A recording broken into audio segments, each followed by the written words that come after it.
হচ্ছে সেই কিতাব, কোরআন হচ্ছে সেই গ্রন্থ যা প্রচলিত অর্থে ধর্মগ্রন্থ নয়, বরং কোরআন হচ্ছে একটি পূর্ণাঙ্গ জীবন বিধান, যাকে আরবিতে বলা হয় মুকাম্মাল নিজামে হায়াত, যাকে বলা হয় কমপ্লিট কোড অফ লাইফ, যাকে বলা হয় পূর্ণাঙ্গ একটি জীবন বিধান। কোরআন শরীফ এমন কিছু নাই যা কোরআন শরীফের মধ্যে বিধৃত হয়নি। সকল কথা আল্লাহ পাকের মধ্যে বলে দিয়েছেন।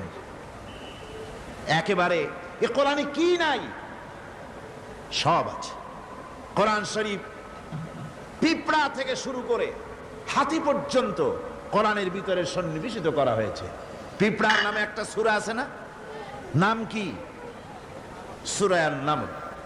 আবার হাতির নামেও একটা সূরা আছে, নাম কি?